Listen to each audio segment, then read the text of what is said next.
Πραγματικότητα είναι ότι υπάρχει πολλή δυστυχία και πολύς πόνος, όπως επίσης αλήθεια είναι ότι υπάρχει και σπατάλη από άλλους χώρους. Η Εκκλησία πάντοτε, αλλά και σε αυτή την εποχή, σε αυτές τις δυσκολίες, θέλει να σταθεί πλάι σε όλους αυτούς τους ανθρώπους.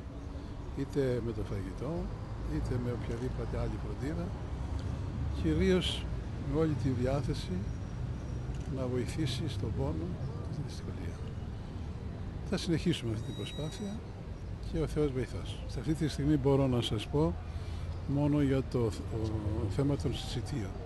Είναι 3.500 περίπου μερίδες που διανέμονται από τις ενορίες και 1.000-1.200 εδώ. Περίπου 5.000 μερίδες φαγητό. Αυτό είναι ένα κομμάτι που υλοποιείται τώρα. Υπάρχουν όμως και διάφοροι στόχοι άλλοι για τους ανθρώπους οι οποίοι είναι κατάκητοι, που έχουν άλλα προβλήματα κλπ.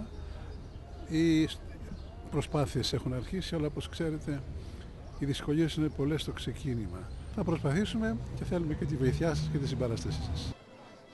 Είναι η γωνιά της αλληλεγγύης, της ανθρωπιάς και της αγάπης σε όσους έχουν την ανάγκη μας.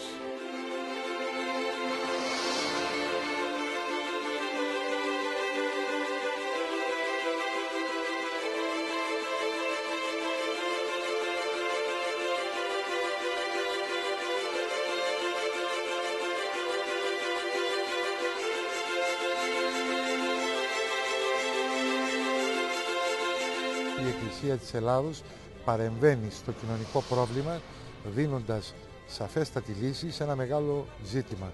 Το ζήτημα της σύντησης των συνανθρώπων μας που δεν έχουν που την κεφαλή κλίνε. Με αυτόν τον τρόπο λοιπόν η Εκκλησία δίνει το δυναμικό παρόν και θα το συνεχίσει, διότι έχει κατανοήσει πως στην Αθήνα υπάρχει ακόμα και το πρόβλημα της σύντησης.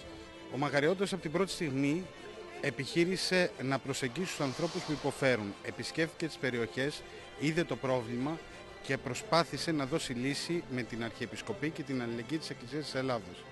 Καθημερινά η Εκκλησία μοιράζει 1.500 μερίδες φαγητό στο συνάνθρωπο που υποφέρει. Είναι το ελάχιστο που μπορεί να κάνει και δεσμεύεται ότι θα το συνεχίσει. Σε συνεργασία με το Δήμο και σε συνεργασία με την μη κυβερνητική οργάνωση Αλληλεγγύη που έχει η Εκκλησία της Ελλάδος, κάναμε ένα πρόγραμμα για να μπορέσουμε να αντιμετωπίσουμε όσο το δυνατόν και πέρα από την ενοριακή πλέον φροντίδα που υπάρχει μέσα από κάθε ενορία της Αρχιεπισκοπής Αθηνών, το πρόβλημα των ανθρώπων που δεν εντάσσονται σε κάποια ενορία. Και αναφέρουμε στους μετανάστες, αναφέρουμε σε όλους εκείνους οι οποίοι αντιμετωπίζουν προβλήματα πείνας, χωρίς να κοιτάμε χρώμα, θρησκεία, γλώσσα ή οτιδήποτε άλλο στοιχείο μας ξεχωρίζει. The food is okay and we came here for voluntary service to issue food according to our church.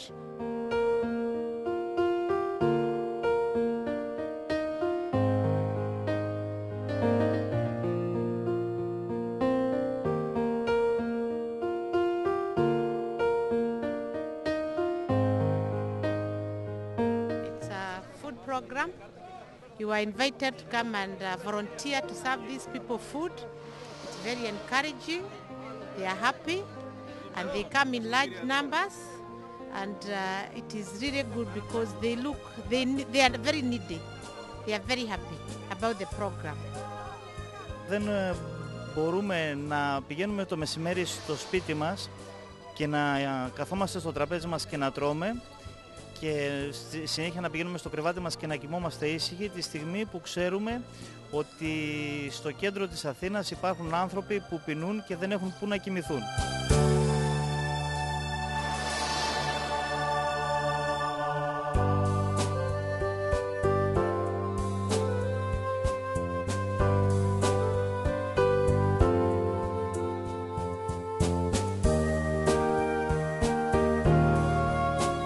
Συγκλονίσει πάρα πολύ το γεγονός ότι έρχονται παιδιά ανήλικα μαζί με τις μανάδες τους, κυρίως στην πλειονότητά τους οικονομικές μετανάστριες, και παίρνουν τη μερίδα που τους προσφέρει η Αρχιεπισκοπή από το ειστέρημά της.